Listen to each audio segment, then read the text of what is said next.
जय जय श्री राधे श्याम। कैसे हैं आप लोग? विश्वास से बहुत ही कुशल मंगल होंगे और उतने ही कुशल मंगल ढंग से आपका दिन भी चल रहा होगा। तो आइए प्रारंभ करते हैं शानदार और जानदार तरीके से आज का यह महत्वपूर्ण प्रसंग।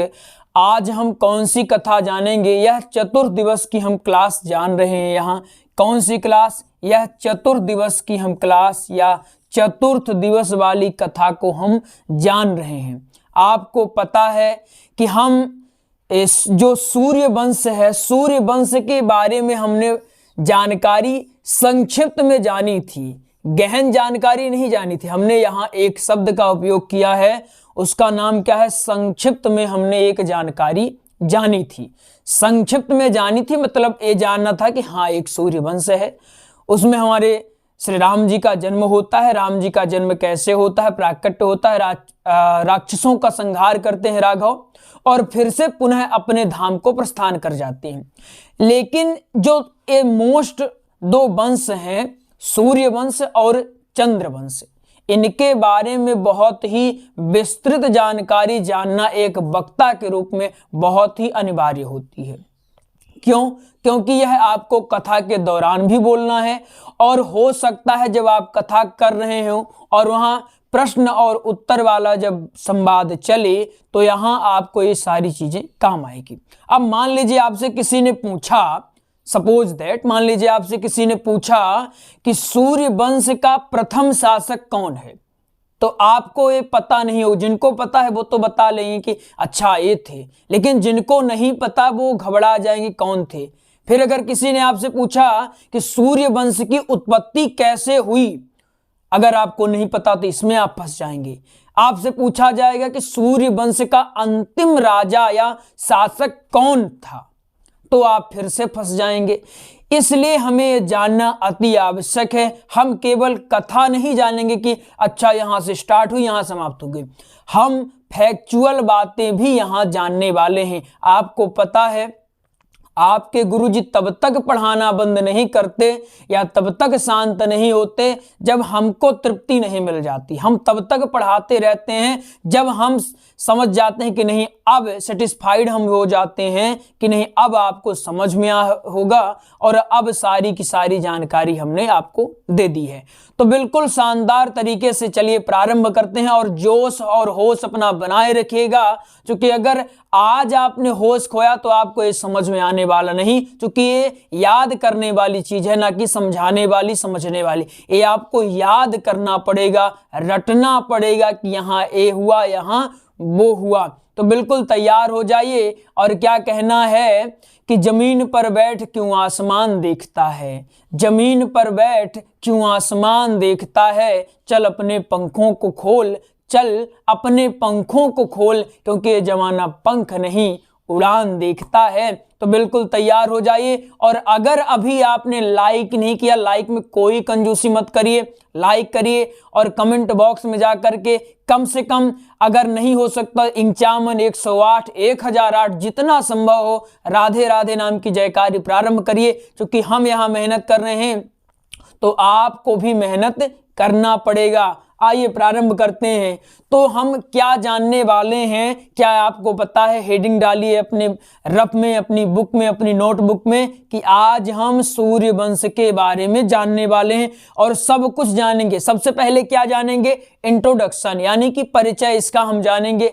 इसके बाद हम जानेंगे इसकी उत्पत्ति कैसी हुई, उत्पत्ति कहाँ से होती है और फिर अभी तक कैसे आई यहाँ तक। इसके बाद हम जानेंगे इसमें राजाओं का वर्णन है, 130 राजाओं का वर्णन इसमें दिया गया है। तो हम सबके नामों को आपको बताने वाले हैं आज की इसी वीडियो में। तो आज की वीडियो बहुत ही शानदार धांसू होने वाली है। बिल्कुल तैयार हो जाइए, तैनात हो जाइए, संपूर्ण वीडियो देखना है। तो हमको क्या पढ़ना है? सूर्यवंश। सूर्यवंश, इसको सूर्यवंश को ही सौर राजवंश कहते हैं और इसको अंग्रेजी में क्या कहते हैं? Solar dynasty. क्या कहते हैं? सोलर डायनेस्टी कहते हैं। और इसका एक और नाम है अर्क वंश। तो लीजिए आपको शानदार, यही हमने 1 2 3 4 बातें तो यही आपको बता दी। बिल्कुल आराम से, हड़बड़ी नहीं करना है, कोई जल्दबाजी नहीं है, आराम से आपको पढ़ना है, हम आराम से आपको पढ़ाएंगे। तो आपने क्या जाना, हेडिंग आपने क्या डाला, सूर्य वंश। क्या डाला, सूर्य वंश। तो सूर्य वंश में डालिए नीचे की अन्य इसके और नाम क्या है, अन्य तरीके से इसको क्या कहा जाता है। तो सूर्य वंश को ही सौर राजवंश कहा जाता है। क्या कहा जाता है, सौर राजवंश। और इसको अंग्रेजी में क्या कहते हैं, सोलर डायनेस्टी। क्या कहते हैं, सोलर डायनेस्टी कहा जाता है। इसको भी आप याद कर लें। एक इसका और नाम है अर्क वंश। क्या है, अर्क वंश। इसको अर्क वंश कहा जाता है। तो क्या आप ये समझ पाए? अगर आपसे किसी ने पूछा कि सूर्यवंश के अन्य नामों का बताइए, तो आप बता लेंगे कि सूर्यवंश को सौर राजवंश या फिर इंग्लिश में सोलर डायनेस्टी कहा जाता है या फिर अर्क वंश कहते हैं। अब ये आपने जान लिया। अब सूर्यवंश की राजधानी क्या है, राजधानी आप जान लीजिए, इसको अवध है, राजधानी इसकी अवध है। अवध में ही ये सोलर डायनेस्टी विकसित हुआ। अवध ये अयोध्या में है। ये अयोध्या कहाँ है, ये यूपी में है, यानी उत्तर प्रदेश में है। अब इसके संस्थापक के बारे में जानिए, संस्थापक कौन है इसके, आपने जान लिया राजधानी। अब संस्थापक जानिए, संस्थापक कौन है, ए विवस्वान या वैवस्वत मनु है। कौन है, वैवस्वत मनु।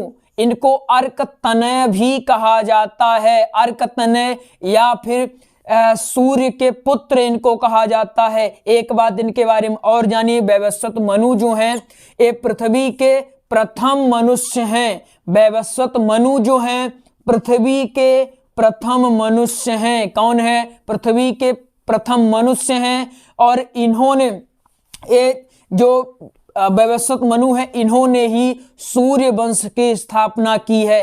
तो क्या आप ये बता पाएंगे कि सूर्य वंश की स्थापना किसने की है? सूर्य वंश की स्थापना वैवस्वत मनु ने की है। इनको विवस्वान भी कहा जाता है, विवस्वान भी कहा जाता है। अब आता है मोस्ट इंपोर्टेंट कि पहले ऐतिहासिक राजा कौन है। पहले ऐतिहासिक यानी जिनका नाम चल, ऐतिहासिक मतलब जिनकी ख्याति लगातार बनी रही। जैसे आपके परिवार में भी होते होंगे कोई न कोई ऐसे कि जिनकी ख्याति पहले भी थी और आज भी है, ऐसे को क्या कहा जाता है, ऐतिहासिक लोग। तो ऐसे कौन थे, इक्ष्वाकु वंश के राजा थे। इक्ष्वाकु वंश के राजा जो थे वो ऐतिहासिक, पहले ऐतिहासिक राजा। फिर अंतिम ऐतिहासिक या महत्वपूर्ण शासक कौन थे? दो ही चीज होता है, पहला जो होता है इंपॉर्टेंट होता है, दूसरा कौन होता है, अंतिम रूप से इंपॉर्टेंट होता है। अब इनके जो ये सूर्य वंश था अब लगभग समाप्त हो चुका है, इसलिए इनको अंतिम रूप से नाम दे दिया गया। पहले कौन थे ऐतिहासिक शासक, इक्ष्वाकु वंश। और इसी में मध्य में आते हैं हमारे राघव जी, श्री राम जी। ये सबसे महत्वपूर्ण है। अगर आपसे कोई ये पूछता है कि जो सोलर डायनेस्टी है या फिर सूर्य वंश है, इसके विकसित होने के क्या रीजंस हैं या क्या कारण हैं, तो आप क्या कहेंगे कि श्री राम जी हैं।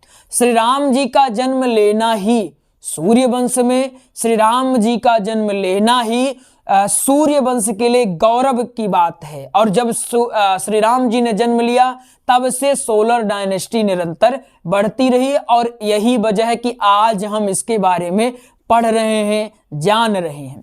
तो आप ये समझ पाए श्री राम जी इसके महत्वपूर्ण है, ये तो कोई किसी को बताने की आवश्यकता ही नहीं है, सबसे महत्वपूर्ण है। जहां सूर्य वंश आ जाए वहां श्री राम जी का नाम आना तय है।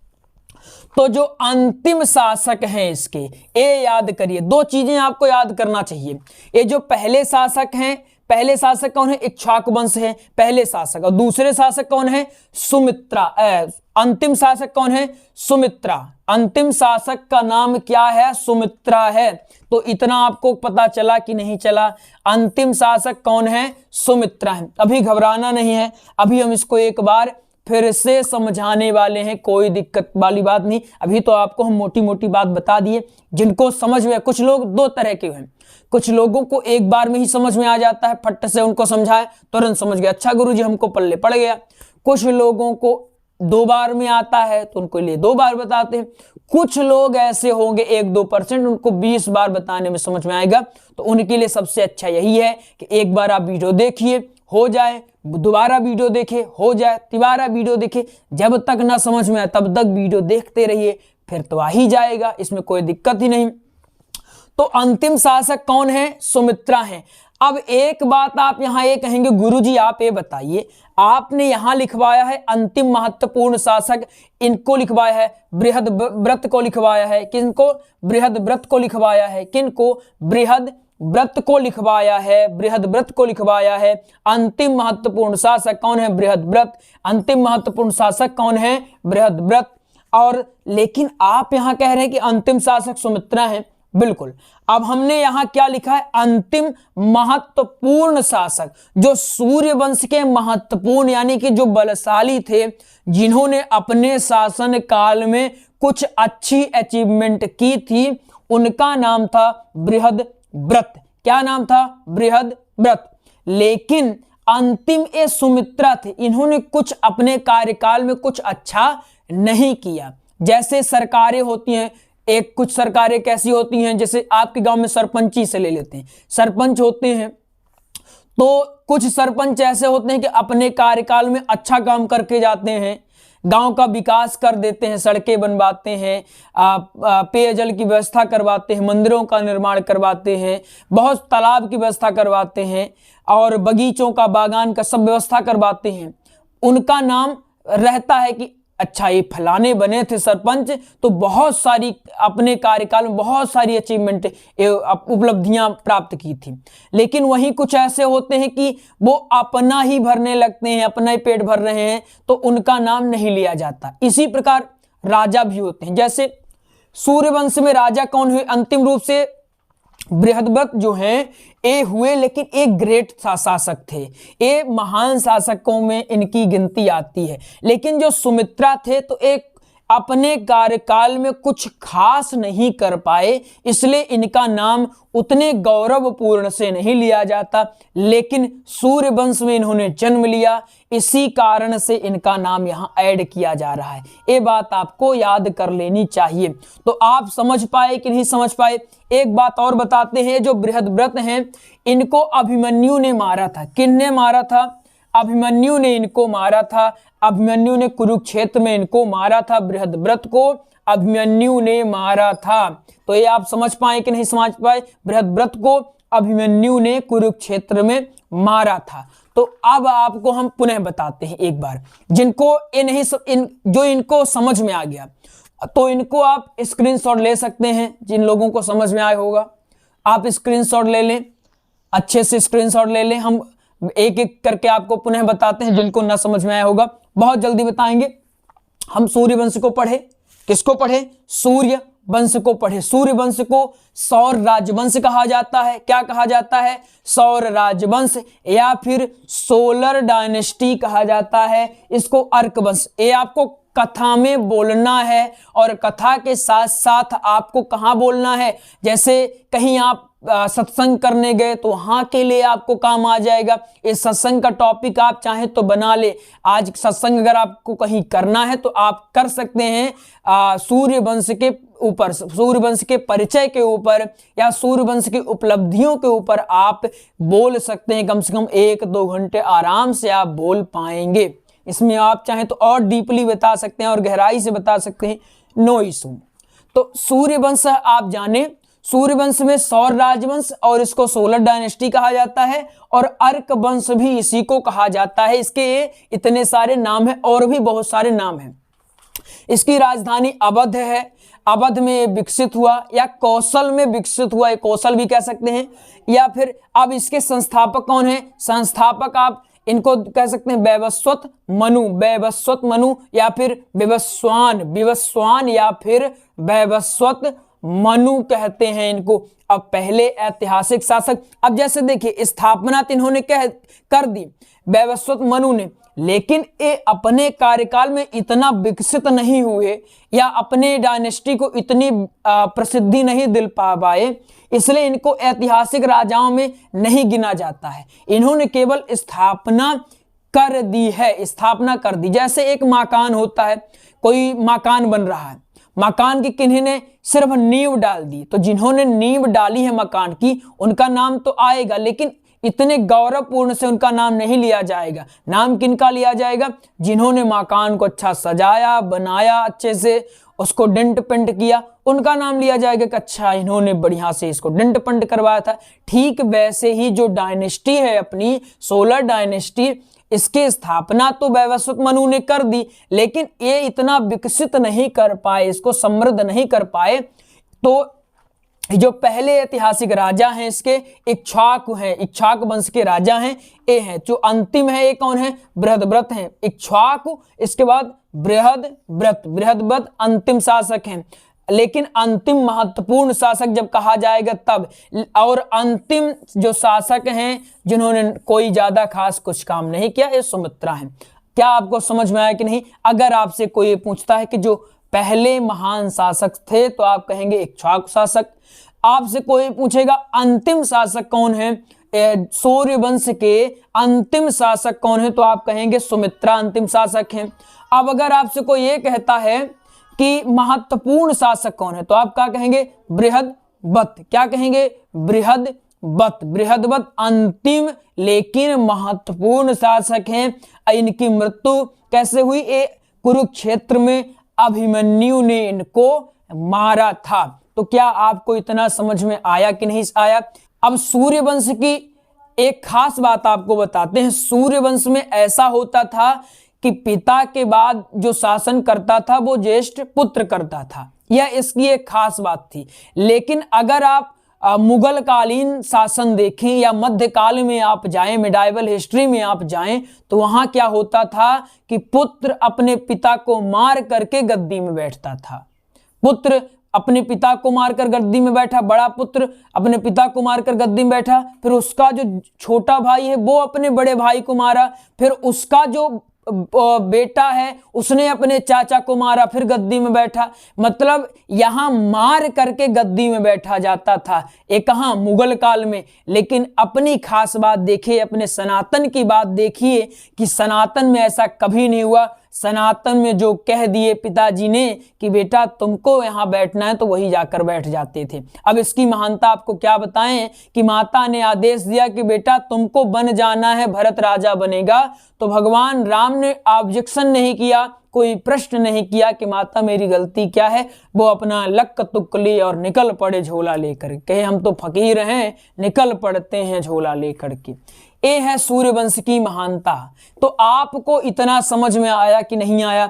अब अगर मैं आपसे प्रश्न पूछता हूं, अगर अब आप कह रहे हैं क्योंकि समझ में आया का मतलब तभी आज कोई यहां समझाने का नहीं, आपको याद करने का है। हमें पता है अभी थोड़ा टाइम लगेगा, लेकिन अभी मैं आपको याद करवाने की कोशिश करता हूं। चलिए किस ढंग से। अब मान लीजिए मैं आपसे पूछता हूं, तैयार हैं कि नहीं तैयार हैं? तैयार है तो राधे राधे लिखिए, और जो प्रश्न पूछे बिना आलस्य किए बताया करिए। आपको भी पता है लगातार ऐसे बोलना। हम अभी क्लास लेकर आते हैं, और जब क्लास लेकर आते हैं रात हो जाती है, कभी कभी तो रात 1 बज जाता है, तब भी हम कहते हैं नहीं रिकॉर्ड तो हमें वीडियो करनी ही है, क्योंकि बहुत लोग इंतजार कर रहे हैं। और इंतजार भी क्यों न करें, उनकी कथा होने वाली है। कम से कम जो लोग हमसे जुड़े हैं, तो फरवरी में बहुत लोगों की कथा होने वाली है। इसलिए विश्वास माने आपसे ज्यादा हम मेहनत कर रहे हैं आपके लिए, क्योंकि आप जब वक्ता बनेंगे तो सिर्फ आपको खुशी नहीं होगी, विश्वास है आपको खुशी होगी ही, हमें पता है,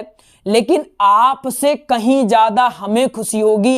ये आपको नहीं पता चलेगा, ये आप गुरु से पूछेगा, ये अपने माता पिता से पूछेगा कि जब उनका बालक आगे बढ़ता है तो कितनी प्रसन्नता होती है। हमें उतनी ही अधिक प्रसन्नता होगी आप जितना आगे जाएंगे। एक गुरु के लिए सबसे बड़ी उपलब्धि यही है कि उसका शिष्य उससे भी हजारों गुना आगे जाए और यूं ही आगे बढ़ता रहे। हम भगवान से निरंतर प्रार्थना करते हैं कि आपके जीवन में सदैव मंगल वेला रहे। तो आइए अब तैयार हो जाए, तो आलस्य नहीं करना, जो प्रश्न पूछें बिल्कुल बताना है। अब मैं अगर आपसे पूछता हूं कि सूर्य वंश को अंग्रेजी में क्या कहा जाता है, तो क्या आप बता पाएंगे कि नहीं बता पाएंगे? अभी ये जान लीजिए, इसके बाद हम जानेंगे इसकी उत्पत्ति के बारे में और राजाओं के नाम के बारे में। तो क्या आप लोग ये बता पाएंगे कि नहीं बता पाएंगे? सूर्य वंश का जो सूर्य वंश का अंग्रेजी में नाम है उसको क्या कहते हैं? उसको कहते हैं सोलर डायनेस्टी। आपको ये पता है, सोलर डायनेस्टी। और सूर्य वंश के अन्य नाम क्या हैं? सूर्य वंश के अन्य नाम है सौर राजवंश और अर्क वंश, ये आपको पता है।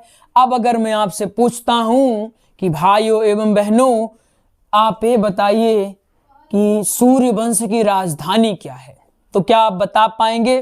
तैनात हैं कि नहीं तैनात हैं? भाइयों एवं बहनों, आपको ये बताना है कि सूर्य वंश की राजधानी क्या है, तो आप बता पाएंगे कि नहीं? कहेंगे गुरुजी ये तो यूं यूं यूं बता लेंगे, कौशल है या फिर अवध है। क्या है? कौशल अवध, कौशल अवध, कौशल अवध। सूर्य वंश की राजधानी कौशल अवध। फिर आपसे मैं पूछता हूं कि ये बताइए कि सूर्य वंश के संस्थापक कौन हैं, तो क्या आप बता पाएंगे? आप कहेंगे वैवस्वत मनु, वैवस्वत मनु। ये पृथ्वी के पहले मनुष्य हैं। कौन? वैवस्वत मनु हैं या थे कह दीजिए, वैवस्वत मनु। अगर वैवस्वत नहीं याद रहा तो मनु कह दीजिए कि मनु महाराज। ये सूर्य वंश के संस्थापक। फिर पहले ऐतिहासिक राजा कौन है? सूर्य वंश के पहले ऐतिहासिक राजा इक्ष्वाकु हैं। कौन है? इक्ष्वाकु हैं। कौन? इक्ष्वाकु हैं। और अंतिम शासक कौन? अब मैं आपसे पूछता हूं, यहां कंफ्यूज नहीं होना है। अंतिम शासक कौन है? सूर्य वंश के अंतिम शासक कौन है? सुमित्रा हैं। कौन है? सुमित्रा हैं। और अंतिम महत्वपूर्ण अगर आपसे कोई पूछे तो आप कहेंगे बृहदवत। कौन? बृहदवत। अगर अंतिम सूर्य वंश के अंतिम लेकिन महान शासक का नाम बताइए तो आप कहेंगे बृहदव्रत। क्या कहेंगे आप? बृहदव्रत। यहां हम आपके लिए इतना चिल्ला रहे हैं तो आपका भी कुछ कर्तव्य बनता है। सिर्फ वीडियो देख के चले जाना यही काफी नहीं है, आपको अपने घर में भी प्रैक्टिस करनी है। इसको नोट करिए, ये आपके नोट्स में नहीं दिया है, ये आपको अतिरिक्त जानकारी हम बता रहे हैं ताकि आपको कोई कहीं समस्या ना हो। ये आप शायद ही कहीं देखे हों, शायद ही कहीं पढ़े हों। इसके लिए बहुत मेहनत करनी पड़ती है, बहुत शोध करना पड़ता है, सर्च करना पड़ता है। आपको लगता होगा गुरुजी आए पढ़ा के चले गए, ऐसे पढ़ा के नहीं चलेगी। इसके लिए बहुत शोध करना पड़ता है। फिर आप सोचना पड़ता है कि आपको कैसे बताया जाए कि आपको समझ में आ जाए, क्योंकि कथा कह देना और कथा को समझा देना, इन दोनों में बहुत बड़ा फर्क होता है। तो आपको पता है कि आपके गुरुजी एक एक चीज को याद करवा के जाते हैं, तो क्या इतना याद हो पाया कि नहीं? अब हम जानते हैं अगली बात को। तो अगली बात हमारी क्या है? अगली बात है हमारी सूर्य वंश की उत्पत्ति के बारे में। आपने परिचय जान लिया। एक बात आप ये बताइए कि सूर्य वंश के अंतिम शासक का क्या नाम है? अंतिम शासक का क्या नाम है? आप लोग कमेंट करिए, तब तक हम लिख रहे हैं। तब तक आप कमेंट करिए, हम तब तक लिख रहे हैं। सबको लिखना है, हम कमेंट सबका देखेंगे। जो लोग नहीं लिखेंगे हमको बताएंगे, फिर सब लोगों को लिखना है। सूर्य वंश के अंतिम शासक का नाम आपका प्रश्न है, आज का प्रश्न है सूर्य वंश के अंतिम शासक का नाम। हम महान शासक का नाम नहीं पूछे, केवल अंतिम शासक का नाम पूछे हैं। आप लोग देखिए, ना पता हो तो वीडियो को थोड़ा पीछे कर लीजिए, तब तक हम लिख रहे हैं। अब देखिएगा, यहां इनको मानते हैं विष्णु भगवान है। कौन है? चलिए, सब लोगों का लिख गया होगा, बिल्कुल लिख गया होगा। जिनका नहीं लिखा होगा वो बाद में लिख लेंगे। अब आइए क्लास में, अब पॉइंट की बात हो रही है फिर से। तो ए मानते विष्णु भगवान है। कौन है? विष्णु भगवान है। ये विष्णु भगवान है, ठीक है, इतना समझ में आया। ये विष्णु भगवान है। इनकी नाभि से उत्पन्न होते हैं ब्रह्मा जी। कौन? ब्रह्मा जी। ध्यान से समझिएगा, इसको बना भी लीजिएगा आप लोग भी। एक गहरी बातें हैं, गहरी बातें समझिए। कथा तो आप कहीं भी सीख लेंगे, लेकिन गहरी बातें समझने के लिए थोड़ी मेहनत करनी पड़ेगी आपको। इतना समझ में आया कि नहीं आया? ये विष्णु जी हैं। इनकी नाभि से, क्या है इनकी नाभि? इनकी नाभि से ब्रह्मा जी प्रकट होते हैं। ब्रह्मा जी प्रकट हुए। अब ब्रह्मा जी से कौन प्रकट होते हैं? ब्रह्मा जी से कौन प्रकट हुए? मरीच। ये कौन है? ब्रह्मा जी से मरीच प्रकट हुए। ये ध्यान से समझिएगा, अगर आपका ध्यान हटा तो दिक्कत हो जाएगी। अब मरीच के बाद ये कौन हुए? कश्यप हुए। कौन हुए? कश्यप। ये मरीच हुए, पहले ब्रह्मा जी, इतना समझ में आया? ब्रह्मा जी के बाद मरीच, अब मरीच के बाद कश्यप। अब कश्यप के बाद जो सूर्यवंश के राजा हैं, जिन्होंने स्थापित की थी सूर्यवंश को या सोलर डायनेस्टी को, जिन्होंने विकसित किया था, उनका नाम आपको पता है? क्या आप जानते हैं उनका नाम? उनका नाम क्या था? विवस्वान। विवस्वान था या मनु था उनका? विवस्वान, वहां लिखिए इनका, विवस्वान। विवस्वान, क्या है इनका नाम? विवस्वान। अब इसको पहले आप लोग देख लीजिए, 1 2 3 4 5। अब विवस्वान ने ही सूर्यवंश, सूर्य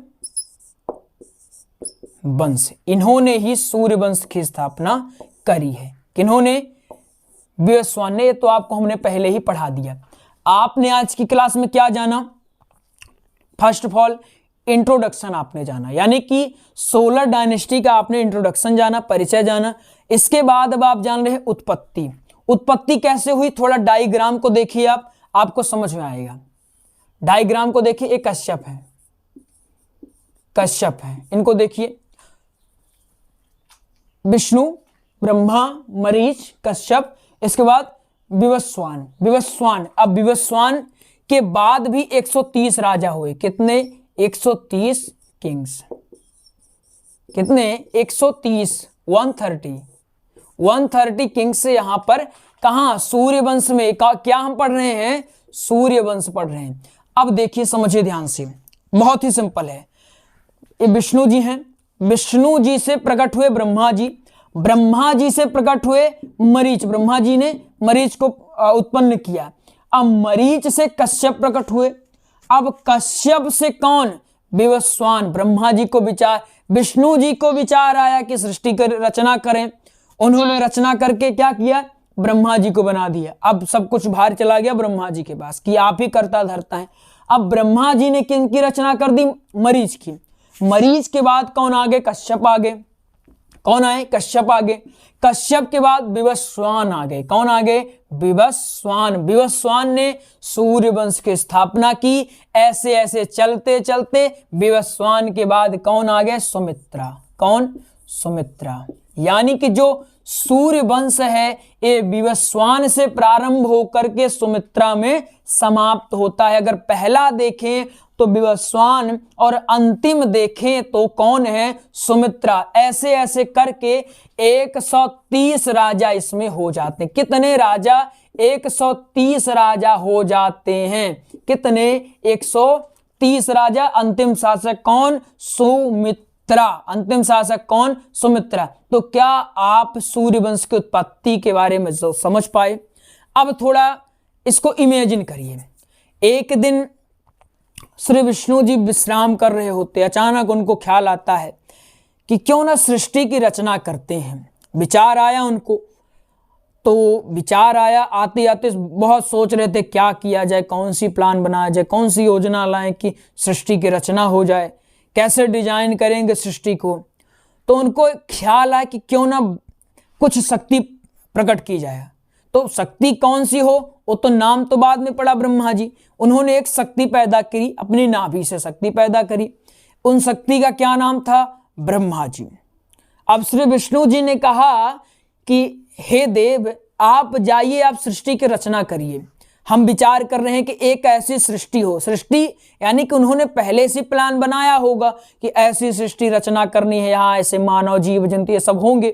पहले उन्होंने कहा होगा हाँ ऐसा हमारा प्लान है। जैसे अभी उदाहरण दीजिए, जैसे आपको कोई मकान बनवाना है तो आप इंजीनियर को बुलाते हैं कि हमको इंजीनियर, देखो भाई साहब, हमको ऐसी ऐसी बिल्डिंग अपनी तैयार करवानी है, आप इसको देख लीजिए, ये जैसा जैसा मैप बना हुआ है आप इसी आधार पर बनाइए। अगर आपको कुछ इंप्रूवमेंट इसमें करवाना है तो आप इसमें ऐड करवाइएगा, हम उसको भी करवाएंगे।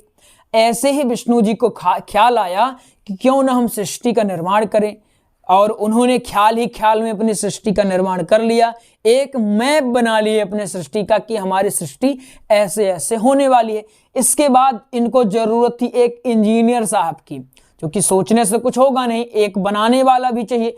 इंजीनियर साहब कौन थे? ब्रह्मा जी अपने थे। ब्रह्मा जी इंजीनियर साहब थे, तो विष्णु जी ने कहा इंजीनियर साहब एक काम करे, आप जाइए सृष्टि का निर्माण करिए, हमारी इच्छा है सृष्टि बन जाए और ऐसी अपनी सृष्टि होनी चाहिए। अब बहुत हो गया यहाँ बैठे बैठे, बहुत अब क्या बताएं, बहुत परेशानी होती है। अपनी सृष्टि हो तो वहाँ घूम कर हम भी आए, हमारी भी वहाँ पूजा पाठ होगी, तो सृष्टि बनाइए, ऐसी एक सृष्टि का निर्माण करें। ब्रह्मा जी ने कहा जो आदेश भगवान, हम जाते हैं, आपने इंजीनियर कह दिया, हमारे लिए तो यही बड़ी बात है। अब इन्होंने क्या किया? अब ये भी विचार किया, अब क्या करें? इन्होंने विचार किया चलो हम बनाते हैं। अब इन्होंने एक और इंजीनियर का निर्माण किया, उनका क्या नाम था? मरीच था। मरीच आ गए। अब मरीच को आदेश दिया कि अब आप जाओ बनाओ। इन्होंने कहा हम अकेले तो बना नहीं पाएंगे। अब आ गए कश्यप जी को कि इन्होंने बना दिया कश्यप जी को। इनके बाद क्या कौन आ गए? कश्यप जी आ गए। अब कश्यप जी आ गए, सृष्टि का निर्माण, यानी अभी केवल और केवल क्या चल रहा है? अभी सिर्फ और सिर्फ प्लानिंग चल रही है, सृष्टि को बनाने की मैपिंग चल रही कि कैसे डिजाइन करें सृष्टि को, कैसे, क्योंकि ऐसे आसानी से थोड़ी कि हम मन आया बना के दिए, विचार करना पड़ता, सोचना पड़ता। सोचिए यहाँ सांस हमारी चल रही है, ये बहुत बड़ी बात है, सांस चल रही है, हम बोल पा रहे हैं। कैसी ऐसी कौन सी शक्ति होगी कि बच्चा जन्म लेते हो समझ जाता है कि मुझे देखना है, इस आंख से देखना होता है, मुंह से रोना होता है, ये कैसे जानता है? भूख लगती है तो वो रोता है, ये कैसे जानता है? इसको अगर विचार किया जाए तो बहुत बड़ी बात है कि एक बच्चा जो कि अभी पैदा ही हुआ है, जन्म ही लिया है, उसको कुछ नहीं पता है, फिर भी जब उसको भूख लगती है तो वो रोने लगता है। हुआ है क्या कारण है आखिर कि वो रोने लगता है? आखिर कुछ न कुछ तो बात होगी ही। तो इसके बाद कश्यप जी आए, विचार किया अब क्या किया जाए। अब इसके बाद सब कुछ प्लान बन गया, मैप बन गया। अब इन्होंने कहा कि विवस्वान या मनु, अब हमारी सृष्टि तैयार है, अब जाकर आप सृष्टि का विकास करिए, हमने बना दिया है, अब जाइए वहां आप रहिए और विकास करिए। तो ऐसे ऐसे ये आए विवस्वान, और ऐसे ऐसे आकर के पहले मानव थे धरती के, और आकर के सूर्य वंश की स्थापना की। इन्होंने कहा हम सूर्य वंश की स्थापना करेंगे, और सूर्य वंश की स्थापना करी इन्होंने, और ऐसे ऐसे करके जीवन की उत्पत्ति यहाँ सृष्टि पर होने लगी। और इनके ही वंश में, सूर्य वंश में ही 130 राजाओं का प्राकट्य हुआ, जिन्होंने अपने कार्यकाल में बहुत महान महान कार्य किए। तो आपको हमने उत्पत्ति भी समझा दी। ये वीडियो बहुत लंबी हो जाएगी अगर हम 130 राजाओं के नाम जानेंगे, लेकिन हम ये जानेंगे जरूर। लेकिन ये कब जानेंगे? जब आप लोग कहेंगे कि हाँ गुरुजी हमें सूर्य वंश के 130 राजाओं के नाम जानने हैं। तो अगर आपको सूर्य वंश के 130 राजाओं के नाम जानने हैं तो आप कमेंट बॉक्स में विधिवत रूप से कमेंट करिएगा। जब हम देखेंगे कि बहुत कमेंट की संख्या है तो हम 130 राजाओं के नाम आपको विधिवत रूप से बता देंगे। हमने उसको डायरी में लिख के रखा है 130 राजाओं के नाम। हमें भी नहीं याद है 130 राजाओं के नाम, हमें पता है आपको भी नहीं याद हो पाएंगे। हो सकते हैं अगर किसी को याद हो जाए बहुत अच्छी बात है, कोशिश करिएगा याद हो जाए। हमें तो याद नहीं है, हमने डायरी में जरूर लिख के रखा है। आपको बता देंगे, एक नॉर्मल जानकारी के लिए आपको एक इंफॉर्मेशन दे देंगे कि हाँ 130 राजा ऐसे ऐसे हुए। लेकिन वो कब? जब आप लोग कमेंट करेंगे हाँ गुरुजी हमको बता दीजिए। तो आपको आज हमने क्या किया बता दिया। ये आप थोड़ा डायग्राम बना लीजिए इसको। विष्णु, ब्रह्मा, मरीच, कश्यप, विवस्वान, फिर अंतिम सुमित्रा। ठीक है, इतना समझ में आ गया। तो आज हमने परिचय और सूर्यवंश का परिचय हमने जान लिया विधिवत रूप से, और साथ ही साथ हमने आज क्या जान लिया है, साथ ही साथ हमने ये भी जान लिया कि इसकी उत्पत्ति कैसे हुई। तो अगर आपसे कोई पूछता है कि सूर्यवंश को अंग्रेजी में क्या कहते हैं तो आप बता पाएंगे। सूर्यवंश के अन्य नाम क्या हैं आप बता पाएंगे। इसमें इस फेमस क्यों हुआ तो आप बता पाएंगे क्यों हुआ। श्री राम जी के कारण हुआ फेमस है, इसी वंश में श्री राम जी का जन्म हुआ। पहले शासक कौन थे अंतिम शासक कौन थे, फिर उत्पत्ति के बारे में आपसे कोई पूछे ये भी आप बता पाएंगे। अगर आप इसको आराम से बताएंगे, ठहर कर बता रहे हैं, थोड़ा इमोशंस के साथ आप बताएंगे, तो आप इसमें 1 से 1.5 घंटा आप आराम से बोल सकते हैं, कोई दिक्कत नहीं। अपनी इच्छा अनुसार आप चाहें तो भजन भी ऐड कर लीजिएगा, आपको जो ऐड करना हो। ये देखिए प्रसंग ऐसे होता है जैसे भोजन होता है। अब दाल और चावल सिंपल बना हुआ है, लेकिन उसी में अगर ऊपर से धनिया पत्ती मिला दें, उसी में नींबू निचोड़ दें, थोड़ा सा अचार ला दें, थोड़ा सा सैलेड से दे दें, तो भोजन तो वही है, लेकिन ये थोड़ा थोड़ा मिर्च मसाला जब डाल दिए तो वही जो भोजन है और भी स्वादिष्ट हो गया। ऐसे ही प्रसंग होता है। एक वक्ता के रूप में आप चाहें तो इसको अच्छा या बुरा बना सकते हैं। प्रसंग कोई बुरा नहीं होता है, वो वक्ता के ऊपर निर्भर करता है। आपने देखा होगा कुछ लोग ऐसे होंगे, इंफॉर्मेशन तो कम है, लेकिन जब मंच में जाते हैं, जब बोलना प्रारंभ करते हैं तो ऐसा अट्रैक्टिव बोलते हैं, आकर्षक उनका वक्तव्य लगता है कि सब लोग सुनते ही रहते हैं। और कुछ लोग ऐसे होते हैं, जानकारी तो बहुत उनके पास है, लेकिन उनको बोलना ही नहीं आता, प्रदर्शित करना ही नहीं आता है। ये तो ठीक उसी प्रकार बात हो गई, भोजन तो अच्छा बना के रख दिए, लेकिन परोसना ही नहीं आया। जो परोसने वाले हैं इनको परोसना ही नहीं आता, तो ये सब कुछ गड़बड़ करके रख दिए। इसी प्रकार वक्ता होते हैं। अगर आपको व्यक्त करना अच्छा आ रहा है, आप अच्छे से बोल पा रहे हैं, तो आप कोई भी प्रसंग है आप उसको अच्छे से रख पाएंगे और लोग उसको पसंद भी करेंगे। तो जैसे हमने आपको बता दिया, अब ये आप पर निर्भर करता है। हमने आपको जानकारी दे दी सारी की सारी कि ऐसे ऐसे हुआ है। अब आप एक वक्ता के रूप में आप घर में प्रैक्टिस करें कि ऐसे बोलना है, गुरुजी ने ऐसे ऐसे बताया है, हमको भी ऐसे बोलना है, उसमें ऐसे बोलिए और अपने विवेक का प्रयोग करके आप भी उसको आगे बढ़ाइए और भी अच्छे से उसको एक्सप्रेस करने का प्रयास करिए। तो बिल्कुल विश्वास है आपको ये प्रसंग समझ में आया होगा। ये चतुर्दिवस का है, याद रखिएगा चतुर्दिवस का है।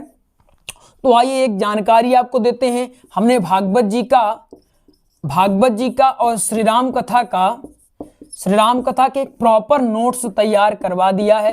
क्या प्रॉपर नोट्स हमने तैयार करवा दिया है। जो भागवत जी का नोट्स है ये आपको 489 रुपए में, कितने में 489 रुपए में, और राम कथा का नोट्स आपको 599 रुपए मिलेगा।